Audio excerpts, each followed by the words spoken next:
오늘은 유일한 참 하나님이란 제목으로 함께 말씀을 나누겠습니다. 우상 숭배라는 단어를 듣게 되면 여러분 어떤 것부터 떠오르시나요?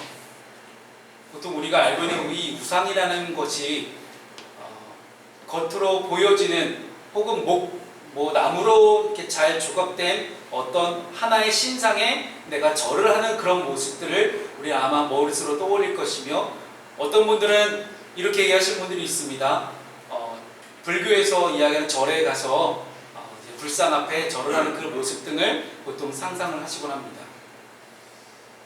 근데 여러분, 멀리 갈 필요도 없이 우리가 성경 말씀 안에서 사도행전 말씀을 보게 되면 사도행전 안에 그리스 신들을 잘 묘사를 하고 있습니다. 아테나 여신의 파르테논 신전이 전체를 압도하고 있고, 미의 여신 아프로디테, 전쟁의 신 아레스, 다산과 부의 여신 아르테미스, 대장장의 신 헤파이스토스 등 온갖 신들이 그리스 로마 안에는 즐비했습니다.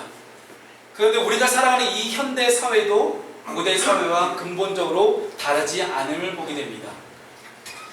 팀 켈러의 내가 만든 신이라는 그런 책이 한 가지 있습니다. 여러분, 이 책 안에는 내가 만든 신이 어떤 모습으로 현대 속에서 나타나고 드러나는지에 대해서 설명하고 있습니다. 예전에는 그저 보이지 않는 신을 보이는 신상으로 조각을 해서 그 신을 섬겨왔다면 그 가치를 이제는 우리는 다른 식으로 치환하고 있다는 이야기입니다. 오늘날 많은 젊은 여성들이 외모와 몸매에 과도하게 집착한 나머지 우울증과 섭식장애에 시달리고 있고요. 실제로 아르테미스에게 우리가 향을 피우지 않아도 돈과 성공을 내가 세상 최고의 가치로 떠받들게 되면 우리도 자녀를 일종의 인신 제물로 바치고 있다는 이야기입니다. 직장에서 내가 더 높은 자리로 올라가기 위해 누군가를 밟고 올라가야 된다면 우리는 더 많은 재물과 위신을 얻고자 우리의 가정과 공동체마저 내팽개칠 수 있다는 이야기입니다. 이런 내용들이 이 팀 켈러의 내가 만든 신 안에 들어가 있습니다. 아마도 2020년 코로나19 이후에 코로나 팬데믹으로 전 세계가 다 정지되어 있던 그 순간 가운데 교회에 대한 패러다임 또한 많이 바뀌었습니다. 근데 이 팀 켈러 목사님을 비롯한 많은 신학자들이 교회의 본질에 대해서 꾸짖고 지적하며 새로운 본질을 우리가 찾아서 성경으로 돌아가야 된다는 이야기를 많이 전파하고 있습니다. 그 중에서 제가 가장 많이 읽은 분의 책이 이 팀 켈러 목사님의 책이었습니다. 왜냐하면 가장 성경다운 교회, 성경 모습 속에 성경 안에서 표현하고 있는 그 교회의 본질에 대해서 이 팀 켈러라는 분이 많은 책을 쓰셨다는 것입니다. 코로나19 이후 교회가 자정 능력을 잃었다, 어쩌다 말들이 많습니다. 그러나 교회가 교회답게 본질을 추구하며 살아가게 된다면 반드시 그 교회는 하나님께 쓰임받는 교회가 될 것이고 하나님의 성령 충만한 교회가 될 수 있을 것입니다. 거기에 필수 불가결한 유일한 조건 하나가 있습니다. 바로 이 세상에 유일하신 참 하나님만을 우리가 믿고 섬길 수 있어야 된다는 이야기입니다. 교회가 본질을 잃어버리기 시작하는 그 순간에는요, 물질 만능주의가 있고 우리 안에 돈이 내 삶의 가장 최우선순위가 되는 잘못된 우상 숭배가 내 안에 자리 잡고 있었습니다. 사랑하는 여러분, 교회가 돈과 성공과 명예와 더 커다란 것을 추구하지 않고 살아간다면 우리 세상은 진정한 본질이 무엇인지 깨달을 수 있을 것입니다. 그래서 오늘 본문의 말씀을 통해서 진짜 유일하신 참 하나님이 어떤 존재이신지, 그 하나님께서 우리에게 주시는 소중한 선한 영향력에 대해서 함께 살펴보고자 합니다. 첫 번째는 하나님께서는 우리에게 승리의 비결을 말씀해 주십니다. 오늘 본문의 8절과 9절 말씀을 함께 읽겠습니다. 시작. 여호와께서 모세와 아론에게 말씀하여 이르시되 바로가 너희에게 이르기를 너희는 이적을 보이라 하거든 너는 아론에게 말하기를 너희 지팡이를 들어서 바로 앞에 던지라 하라. 그것이 뱀이 되리라. 아멘. 우리 하나님께서는 모세와 아론을 바로에게 그냥 보내지 않으셨습니다. 무슨 질문이 그렇게 많냐? 야, 뭐가 이렇게 따질 게 많냐? 시키면 시키는 대로 그냥 하지, 그냥 뭐 이렇게 따지니? 라고 얘기 안 하셨어요. 그냥 하나님은 모세에게 아론에게 위험에 처하지 않도록 모든 것들을 다 미리 알려주셨습니다. 그리고 너희들이 바로 앞에서 승리할 수 있는, 영적으로 승리할 수 있는 그 비결을 알려주십니다. 바로가 모세에게 그렇다면 너희가 믿고 있는 하나님이라는 그 신의 이적을 보여달라라는 그런 요구를 합니다. 그때 지팡이를 들어서 바로 앞에 던지라라고 하나님이 모세와 아론에게 말씀하십니다. 이적이라는 것은 결국 기적이죠. 증표죠. 하나님이라는 것을 나타내고 드러낼 수 있는 어떤 분명하게 보여지는 것들을 요구를 한 것입니다. 신의 능력을 보여달라는 것이죠. 그러나 바로의 이 요구가 이적을 보여주면 하나님의 뜻을 따르겠다라는 그런 뜻일까요? 아니에요. 모세가 요구한 대로 그대로 다 들어줄 게가 아니었어요. 바로의 마음은 이미 마음이 완악했기 때문에 악한 의도를 가지고 그렇게 요구했던 것입니다. 할 테면 해봐라. 얼마나 니네가 섬기는 여호와라는 신이 잘난지 한번 두고 보자. 별거 없을걸? 하고 그런 마음으로 모세와 아론을 떠본 겁니다. 하나님께서 우리에게 어떤 사명을 맡겨주실 때 그냥 무언가를 하라고 명령만 하시지 않습니다. 구체적으로 내가 무엇을 어떻게 해야 하는지, 그리고 옆에 누군가와 함께 그 일들을 해나갈 수 있을지에 대해서 분명하게 말씀하고 있습니다. 그런데 영적으로 우리가 둔감해서 우리의 영적인 눈이 어두워져서 눈이 닫혀 있으니 우리는 왜 하나님께서 침묵하시지? 나에게는 왜 하나님께서 아무런 말씀을 안 하시지? 라고 토로할 뿐입니다. 그런데 여러분, 우리는 사실 하나님의 뜻을 너무나 잘 알고 있습니다. 왜냐하면 완성된 계시, 즉 성경 말씀이 언제나 우리와 함께 있기 때문입니다. 성경은 우리가 어떻게 사는 것이 승리의 비결인지에 대해서 분명하게 그 방향을 명확하게 제시해주고 있습니다. 그렇기 때문에 예수님께서도 가나의 혼인잔치, 즉 요한복음에서 제일 첫 번째 기적이었던 이 가나의 혼인잔치를 한번 우리가 떠올려 보겠습니다. 가나의 혼인잔치에서 예수님은 하인들에게 항아리의 입구까지 아귀까지 물을 가득 채우라고 명령하십니다. 그런데 하인들이 어떻게 했죠? 그저 그 명령에 순종합니다. 구체적으로 항아리의 물, 아귀까지 물을 채워라 많은 그 명령에 구체적으로 그냥 아무 말 없이 순종합니다. 그리고 그 물을 포도주라고 얘기하고 연회장에 갖다 주라고 합니다. 어찌 보면 말도 안 되는 이야기이기 때문에 이 하인들은 머뭇거렸을지도 몰라요. 만약에 이 물을 포도주라고 그냥 연회장에게 갖다 줬다면 그들은 거짓말쟁이가 될 수밖에 없는 사실이었습니다. 그러나 하인들이 머뭇거렸다면 그런 기적은 절대로 일어나지 않았을 것입니다. 하인들의 순종에 의해서 예수님의 기적은 비로소 우리에게 다가올 수 있었다는 것입니다. 순종하면 기적을 경험합니다. 이 분명한 진리를 여러분 믿을 수 있기를 바랍니다. 우리는 하나님의 명령을 자꾸만 필터로 걸러서 듣습니다. 여러분, 필터로 거르는 것은 커피밖에 없습니다. 하나님의 명령만큼은 우리가 필터로 거치지 말고 있는 그대로 다 받아들일 수 있어야 합니다. 근데 우리가 기도하고 나서 내 마음속에 든 생각들이 있을 때 잘 한번 여러분 되짚어 보십시오. 내가 좀 듣기 거북하거나 거스르는 것이 있으면 순종하지 않습니다. 분명히 하나님의 뜻임에도 불구하고 그냥 넘겨버립니다. 예배의 자리에 나오는 것이 주님의 뜻입니다. 이 예배의 자리만큼은 어떻게든 사수하는 것이 주님의 뜻입니다. 성경을 깊이 묵상하고 기도하는 것이 하나님의 뜻입니다. 이런 기본적인 것 외에도 내가 알고 있는 수많은 하나님의 뜻들이 너무나 많습니다. 선한 일을 행해야 되고요, 무엇을 해야 되는지 마음속 깊이를 다 알고 있는데 꺼내지 않고 숨기려고만 하는 것들이 있습니다. 그럼 우리에게 주님은 말씀하시고 우리가 순종하기를 지금 계속 기다리고 계십니다. 우리에게 이미 승리의 비결을 다 알려주셨습니다. 우리가 이 사탄이 공중 권세 잡고 있는 이 혼탁한 세상을 살아가면서 어떻게 여기서 영적으로 승리할 수 있을지 다 알려주셨습니다. 물론 겉으로는 진짜 표면적으로는 우리가 아무런 힘이 없을 수 있어요. 예수 믿지 않는 사람들에 비해서 우리가 약간 조금 찌질하게 살아갈 수도 있어요. 그러나 영적으로는 분명히 승리할 수 있는 비결을 우리 주는 우리에게 가르쳐 주셨습니다. 그것은 순종입니다. 모세와 아론이 순종하고 바로라는 세계 최강대국의 지도자 통치자에게 목숨을 걸고 나아갈 수 있었던 것처럼 순종은 목숨 걸고 해야 되는 것이 바로 진짜 순종입니다. 사랑하는 여러분, 그 승리의 비결로 여러분의 멋진 영적인 삶을 살아낼 수 있기를 주님의 이름으로 축복합니다. 두 번째는요, 우리는 결코 속지 말아야 됩니다. 영적으로 승리하는 삶을 살아가겠노라 라고 그렇게 결단하고 이 땅을 살아가지만 자꾸만 내 눈앞에 보이는 다른 많은 것들이 내 눈을 자꾸 현혹시키고 속이려고 들고 있습니다. 오늘 본문의 11절 말씀, 12절 말씀을 함께 읽습니다. 시작. 바로도 현인들과 마술사들을 부르매 그 애국 요술사들도 그들의 요술로 그와 같이 행하되 각 사람이 지팡이를 던짐에 뱀이 되었으나 아론의 지팡이가 그들의 지팡이를 삼키니라. 아멘. 아론의 지팡이가 뱀으로 변하자 이 바로도, 이 애굽의 바로도 애굽 땅에 있는 현인들, 즉 지혜자들이죠. 그리고 마술사들, 그러니까 똑같이 마술이라고 하면 우리는 지금의 마술은 약간 속임수잖아요. 근데 그 당시 마술은 진짜 마술이었어요.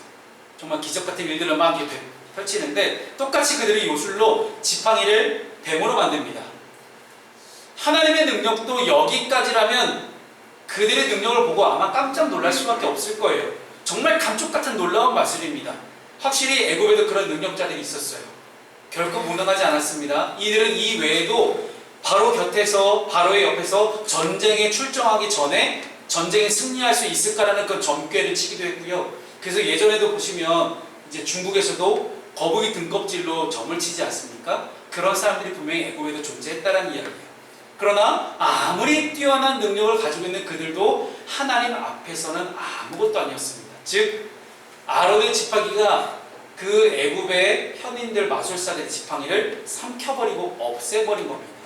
하나님의 능력 앞에서 사라져버린 겁니다. 이것이 무슨 의미일까요?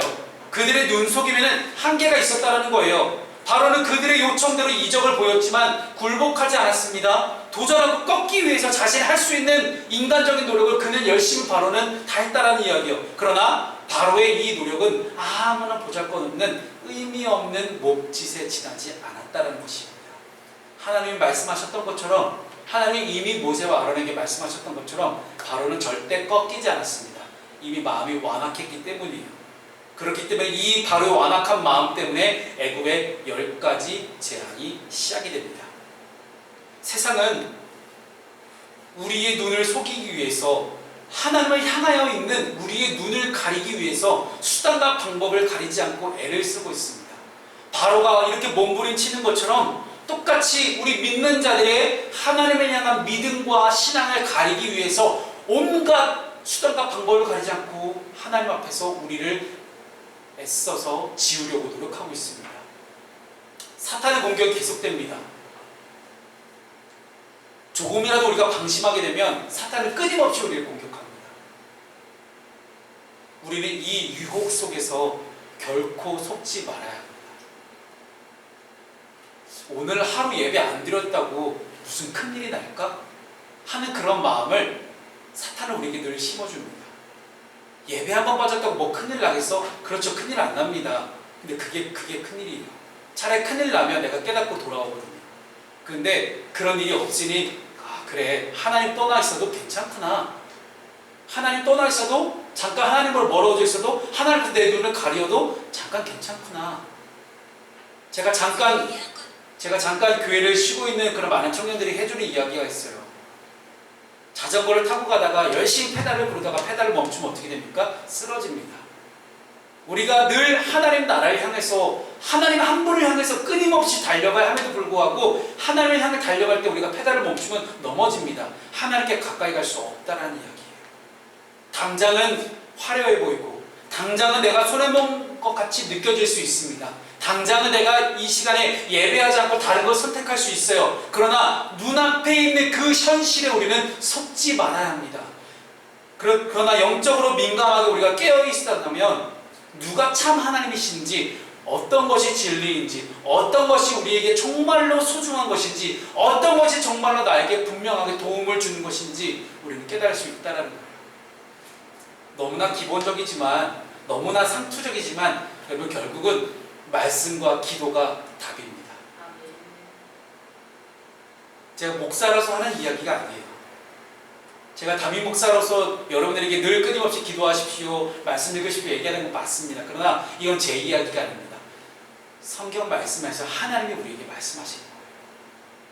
우리가 영적으로 깨어있기 위해서는 늘 하나님과 동행하는 가운데 말씀을 묵상하고 삶 가운데 실천하며 살아가고 늘 묵상으로 무시로 그냥 기도하고 깨어있어서 하나님의 뜻을 구할 수 있어야 됩니다. 그래야 넘어지지 않습니다. 그래야 바로처럼 마음이 완악해지지 않고 늘 하나님의 마음과 똑같아질 수 있습니다. 여러분, 사탄의 속임수는 굉장히 교묘합니다.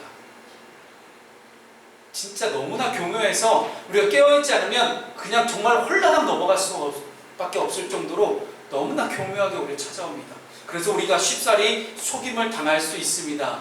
우리는 꾀임에 빠지지 않기 위해서, 부단하게 속지 않기 위해서 항상 깨어있어서 늘 준비된 자로 살아갈 수 있어야 됩니다.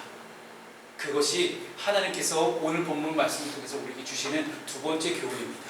세 번째, 마지막으로 이렇게 주시는 교훈은요, 부르심에 합당한 사람으로 살아가야 된다는 이야기입니다. 오늘 본문의 16절 말씀을 함께 읽습니다. 시작.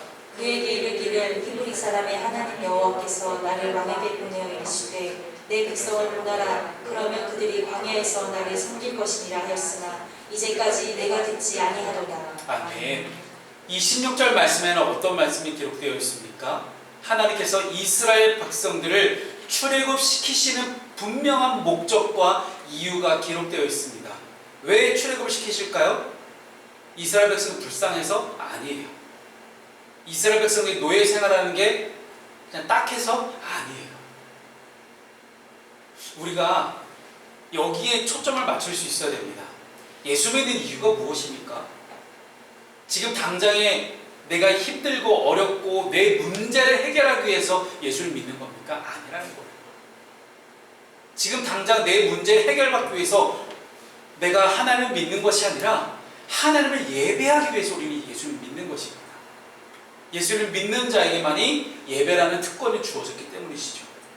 그래서 하나님은 모세와 아론에게 이스라엘 백성이 하나님만을 섬기고 애굽에 있는 10가지 신뿐만 아니라 굉장히 잡다한 수많은 신들을 섬기는 이스라엘 백성이 아니라 오직 유일한 참 하나님, 유일신 하나님만을 섬기는 백성들이 될 수 있도록 이스라엘 백성들을 출애굽시키겠다라는 분명한 목적을 설정하십니다.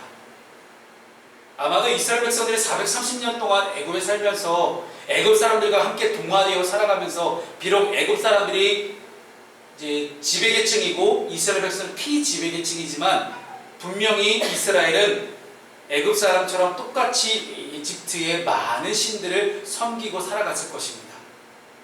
이제는 그 섬김의 대상이 바뀌어야 된다는 거예요. 애굽에서 살아가면서 애굽 신들이 섬기는 그 신을 똑같이 섬기는 게 이스라엘 사람들한테는 더 유리합니다.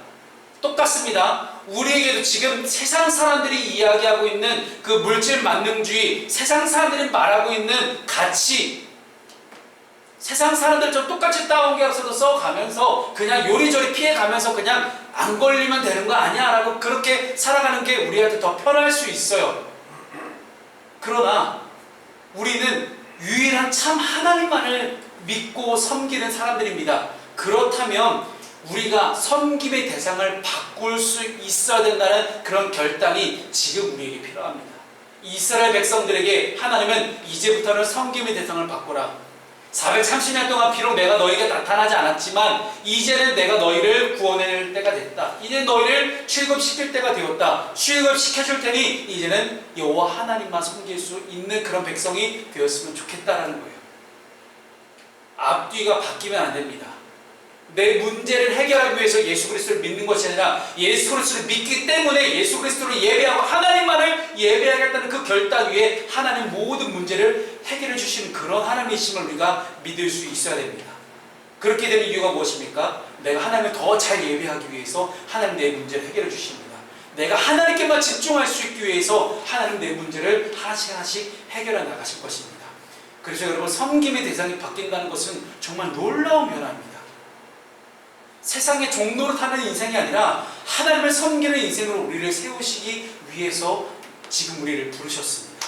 그렇기 때문에 믿는 그리스도인은 언제나 부르심의 목적을 기억하며 이 삶의 자리에서 주님을 섬길 수 있어야 합니다. 그러나 당장 우리 눈에 보이는 이 물리적인 것들 때문에 섬김의 대상이 바뀌는 것이 결코 쉽지 않습니다. 아무리 보이지 않는 가치를, 눈에 보이지 않는 가치를 이야기해도 결국 눈에 보이는 가치에 자신을 갖다 바치는 이들이 너무나 많기 때문입니다. 내가 만든 신에게 계속해서 끊임없이 절하고 있는 이들이 너무나 많기 때문입니다. 그래서 하나님은 오늘 애굽의 첫 번째 재앙으로 나일강의 물을 피로 바꾸신 피재앙을 일으키십니다. 여러분, 나일강이 어떤 의미냐면 애굽인들이 가장 큰 축복의 근원지였어요. 그래서 애굽인들은 나일강을 어머니 나일, 이런 별명을 불렀습니다. 어머니처럼 모든 걸 공급해주는 그런 존재다. 인류의 창조자이자 그리고 나일강의 신으로 크눔 신을 그들은 숭배했습니다. 이 나일강은 물고기를 먹게 해줬고요, 농업수로 사용하게 해줬고, 교통로도로 사용되었으며, 나일강 주변에는 비옥한 땅을 제공해 주었기 때문에 농작물을 잘 수확할 수 있었다는 거예요. 그런데 하나님께서는 애굽의 모든 근원, 젖줄이 되는 이 나일강의 물을 크눔 신을 아론의 지팡이로 치게 하셨고 피로 바꾸셔서 진정한 창조주가 애굽과 바로가 섬기는 이 크눔 신이 아니라 여호와 하나님이라는 사실을 그들에게 선포하고자 했습니다. 비록 바로와 애굽 사람들이 이방인들이에요. 하지만 이방인들에게까지도 하나님은 이 세상을 다스리시는 유일한 신이 하나님이심을 선포하고자 하셨던 것입니다. 이제 하나님의 애굽을 향한 재앙이 시작되었습니다. 피재앙과 함께 우리는 앞으로 10가지 재앙을 계속해서 성경을 읽어 나갈 것입니다. 피게이파 가하굼의 흑장이라고 제가 이제 보통 줄여서 제가 얘기하거든요. 피게이파 가하굼의 흑장. 옛날에 제가 신학교 들어가서 시험 볼 때 그 시험 문제 꼭 나오거든요. 그래서 쓰려고 제가 외우던 방식인데, 피게이파 가하굼의 흑장. 이 10가지 재앙을 내리는 단 하나의 목적이 오늘 본문 17절에 기록되어 있습니다. 17절 말씀을 함께 우리 읽어볼까요? 시작. 여호와가 이같이 이르노니 내가 이로 말미암아 나를 여호와인 줄 아니라 볼지어다 내가 내 손의 지팡이로 나일강을 치면 그것이 피로로 나고. 아멘. 하나님은 재앙이라는 다소 극단적인 방법을 사용하긴 하셨지만 그 도구를 사용하셔서 하나님이 누구신지, 하나님의 어떤 존재인지에 대해서 자신의 존재감을 세상에 드러내기 시작하십니다.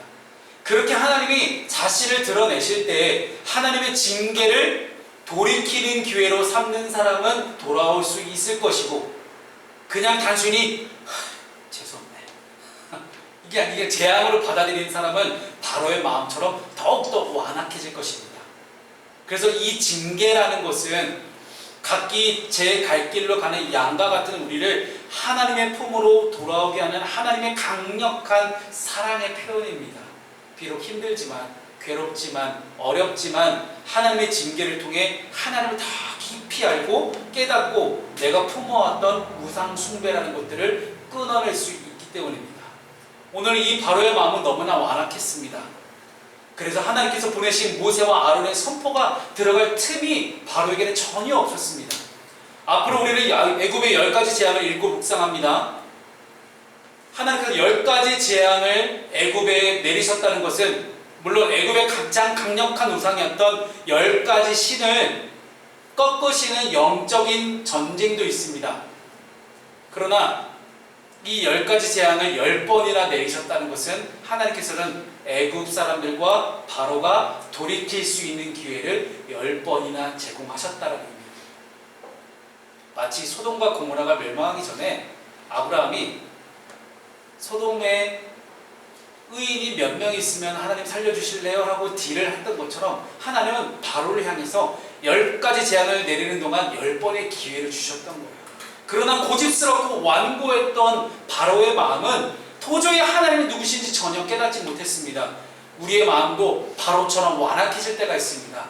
교회를 등지고 예배를 떠나고 예배를 등지고 예배 한 번 좀 빠져도 괜찮아, 교회 떠나도 괜찮아, 나는 내 힘대로 살아갈 수 있어 라고 생각할 수 있습니다. 그러나 하나님의 놀라운 은혜를 이미 나는 경험했어요. 하나님 놀라운 구원의 은혜를 나 이미 체험했음에도 불구하고 하나님을 향해 마음이 열려있지 못하고 고집스러워질 때가 내 마음가운데 자꾸만 있는 것들을 우리는 보게 됩니다. 그렇죠. 그게 인간입니다. 그것이 하나님의 현존 앞에 선 인간의 실존입니다. 오늘 예배를 통해서 여러분의 마음 상태가 바로의 마음과 같진 않은지, 내 마음 가운데 그 완악했던 마음, 고집스러운 마음이 있었던 것을 아는지 우리가 되돌아볼 수 있기를 바랍니다. 말씀을 정리합니다. 우리나라의 민주화와 통일의 아버지라고 불렸던 민주화 운동이 대구 쳤던 고 문동환 목사님이라고 계십니다. 물론 개신교회 안에서는 이제 명과 암이 많이 가리시는 분이고요.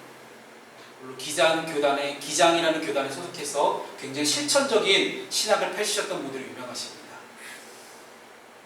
많은 현재 한국에 잘 나가는 큰 대형교회 목사들이 군부 정권에 머리를 조아리며 그들이 충성하고 수많은 군부 정권의 정치인을 향해서 찬양하고 예배했던 그 순간 가운데서도 끝까지 군부 정권에 대항하고 분명한 교회의 본질과 분명한 그리스도교의 정신을 나타내려고 하셨던 분들로 유명하십니다. 특히나 개신교회가 점점 물질 만능주의, 권력주의, 명예주의, 지상의 많은 추구할 수 있는 물리적인 가치에 대해서 추구하며 살아갈 때 개신교회를 꾸짖으시며 다시 하나님께 돌아가야 된다, 복음으로 돌아가야 된다고 죽을 때까지도 한국 개신교회를 염려하시면서 돌아가셨던 분이십니다.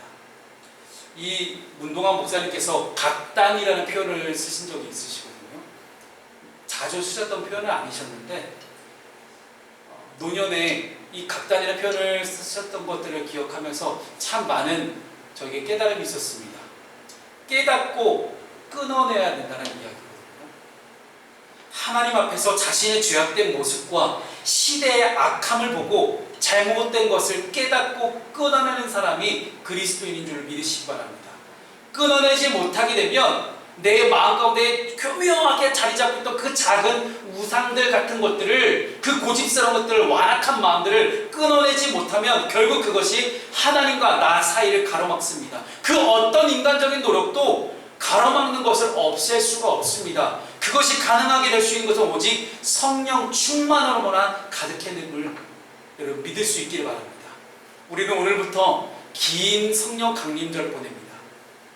다음 주부터는 성령 강림호 제1주, 성령 강림호 제2주 이런 식으로 가요. 그 긴 성령 강림절 보내는 동안 우리 사랑하는 여러분, 성령 충만을 사모할 수 있기를 소망합니다. 여러분 안에 오직 성령 충만만이 하나님 앞에서 우리의 모습을 바로 세울 수 있음을 우리가 기억할 수 있길 바랍니다. 함께 이 시간 우리 6월달 파송 찬양 주의 도를 버리고 이 파송 찬양하시고 함께 기도하시면서 여러분 두 가지 기도 제목을 위해서 기도할 수 있기를 바랍니다. 성령 충만을 위해서 기도하시고 하나님과 여러분 사이에 막힌 담이 무너질 수 있는 그런 놀라운 역사가 일어날 수 있도록 그 두 가지 제목을 위해서 함께 기도하면서 여러분 이 파송 찬양을 할 수 있기를 바랍니다.